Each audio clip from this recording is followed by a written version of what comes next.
अच्छा मिर्जा भाई, ये बताएगा जैसे सिस्टम की बात हो रही है ना, यानी हम ये फिर कह सकते हैं कि हमारे पास टैलेंट बहुत है लेकिन सिस्टम बेहतर नहीं है, यानी गवर्नेंस में मसला है, मैनेजमेंट में मसला है, सिलेक्शन में मसला है। हमारे पास टैलेंट तो हमें हर जगह नजर आ रहा है। को दिखाई दिया मिर्जा बेग साहब, जैसे कि समीर मिन्हाज भी हैं, उनके 170 से ज्यादा रन, आपको लगता है कि उनका बहुत बड़ा किरदार था फिर ये मैच जितवाने में?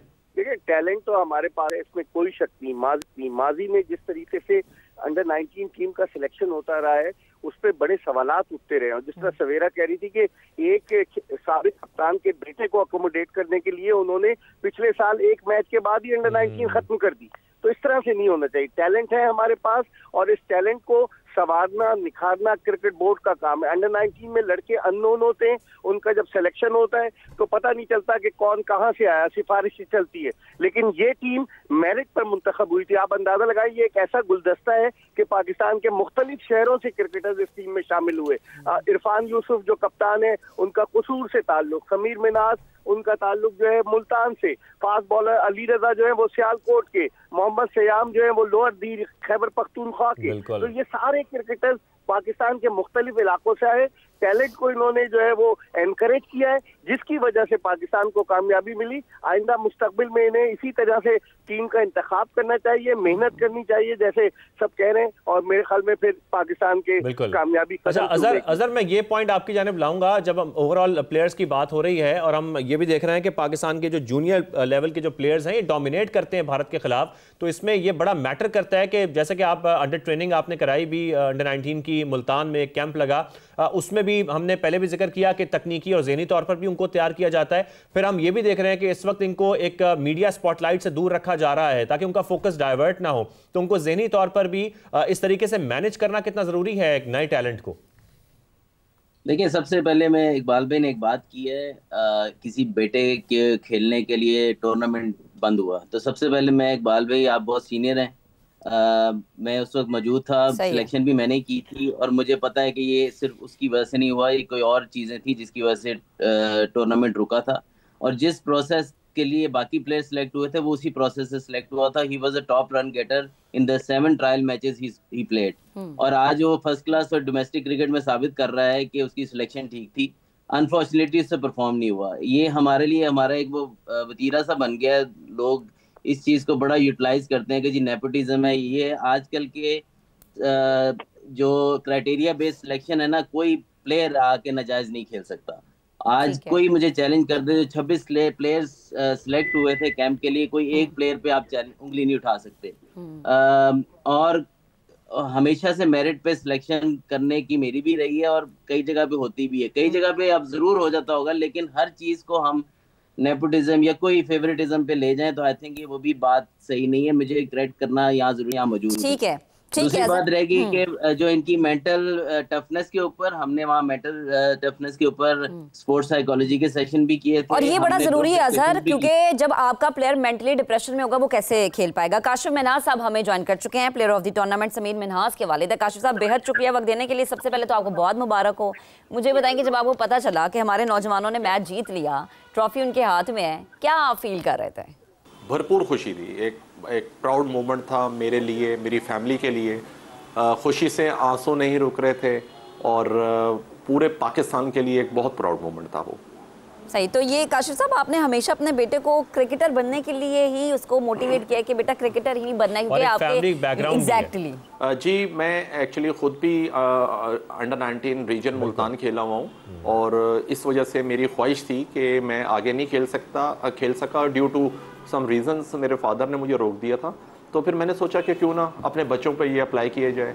छोटे छोटे होते थे, ये खेलते थे घर में, तो मुझे फील हुआ कि ये क्रिकेट के छोटे एटम बॉम्ब्स घर में घूम रहे हैं, तो क्यों ना इनको बड़ा किया जाए। तो बस फिर एक मौका ऐसा आया, फिर मैं जब पीछे इनके पड़ गया तो फिर भरपूर तरीके से इनको मैंने तैयारी के लिए इनके ऊपर काम किया मैंने। ठीक है, मेरे ख्याल में सवेरा आप भी मुस्कुरा रही हैं, कुछ कहना चाह रही हैं, अगर आप भी कोई सवाल यहाँ पर करना चाह रही हैं तो आप कर सकती हैं। नहीं, ये बहुत बड़ा क्रेडिट होता है, पेरेंट्स को जो क्रेडिट जाता है। अब आप देख रहे हैं कि नॉट जस्ट 1, 2 इवन जो तीसरा बेटा है, जो छोटा बेटा है इनका, वो तक मिन्हाज साहब का जो है वो अब्दुल्ला भी जो है वो अब सिस्टम का हिस्सा बन चुका है। पेरेंट्स का बहुत ज़्यादा एफर्ट होता है जब आप ये यंगस्टर्स को देखते हैं ना पुश करते हुए, तो आपको पता चलता है कि हाँ जी इनके पीछे बहुत मेहनत हुई है। ये प्लेयर्स घर से ही जब इनको ट्रेनिंग इस तरह की मिलती है, ज़हनी तौर पर वो तैयार होते हैं, पर प्रोफेशनल ये उनके आगे कामयाबियां भी देखते हैं। आप अंडर 19 क्रिकेट टीम ने जीता है कप और इसी का हम जश्न मना रहे हैं। सवेरा हमारे साथ मौजूद है। अच्छा सवेरा, आज हम उस टीम की भी बात करेंगे जो हार गई है। मुझे तो इस चीज़ पे खुशी हो रही थी कि वो टीम जो कि हाथ मिलाना कभी पसंद नहीं करती है, उसका रवैया हमने देखा कि जब इंटरनेशनल क्रिकेट हो रहा था, हमारी नेशनल टीम थी उसमें, तो उनका क्या रवैया था दुबई का, वो सबको याद है कि उन्होंने हाथ मिलाना पसंद नहीं किया और इतने टॉक्सिक हो गए। इस दफ़ा जो हमारी जीत है, उन्होंने नाम नहीं लिया, अपनी हार को एक्सेप्ट भी किया, जो कि एक ट्वीट भी बड़ा वायरल हुआ था। नाम लेने में भी उन्हें शर्म आ रही थी। जो मेन नेशनल टीम का जो एशिया कप था, जिस वक्त ये परफॉर्मेंसेस आई, ये सारा फियास्को क्रिएट हुआ, उस वक्त भी हमने वक्तन फ़वक्तन यही बात की थी, there is no other way to reply back, it is only performance. हम क्योंकि ऊपर तले 3 मैचेस हारे थे इंडिया से, इस वजह से शायद वो अकड़ रहे थे और वो अकड़ दिखा भी रहे थे। मगर आप जब अपनी अब क्यों नहीं अंडर 19 एशिया कप के फाइनल में ऐसा हो सका, इस वजह से बिकॉज हम विनिंग एंड पे थे, हम विनिंग साइड पर थे। किसी भी चीज़ का जवाब मुझे लगता है कि लफ्ज़ों से नहीं दिया जा सकता जब हम एक स्पोर्ट की बात कर रहे हैं। परफॉर्मेंस से जवाब दें, आपकी परफॉर्मेंसेज इतनी अच्छी होनी चाहिए, आपकी परफॉर्मेंसेज आपके लिए इतना स्ट्रांगली बोलनी चाहिए कि कोई और टीम जो भी एक्शन करती रहे वो फिर सब पीछे हट जाएगा। क्यों इस दफ़ा इतना चर्चा नहीं हुआ, हाथ मिलाया नहीं मिलाया, क्या किया क्या नहीं किया। और फिर उसके बाद एक that viral audio that is going on, जो सरफराज की आवाज़ में है कि हमें अपना कंडक्ट देखना है, वी कैरी आर वैल्यूज़, और हम जो भी सामने करेंगे वो हमारी वैल्यूज़ सामने रखेंगे।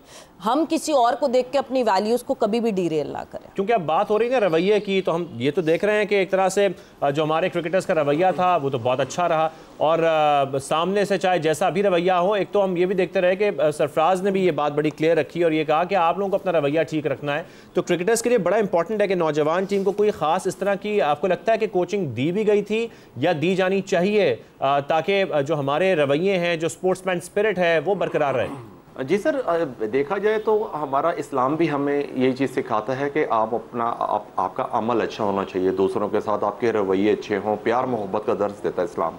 और हमें लाजिम बात है कि इसी चीज़ का ही वो बताया जाता है, बच्चों को भी बताया गया होगा कि आपने अपना कंडक्ट ठीक रखना है, अपने आप को ठीक रखना है। अगर कोई दूसरा गलती कर रहा है या वो नहीं अगर आपके पास आता या नहीं मिलना चाह रहा, तो आप फिर ना मिलिए। मेरा ज़ाती ख्याल तो यही है। लेकिन बात ये है कि सर ये एक खेल है, और खेल के अंदर मैं समझता हूँ कि सियासत को दाखिल नहीं होना चाहिए। अगर आज ये अंडर 19 के बच्चों से ये करवाएंगे तो फिर ये बड़े होके क्या करेंगे? बिल्कुल ऐसा ही है, खेल को खेल की हद तक रखें ना, जेंटलमैन गेम को गंदा ना करें। जरा आपकी तरफ आते हैं, अंडर 19 के जो खिलाड़ी हैं, हमने माजी में भी देखा कि बड़े अच्छे हमारे प्लेयर्स अंडर 19 से निकले, फिर वो उन्होंने नेशनल लेवल पे जाके खेला।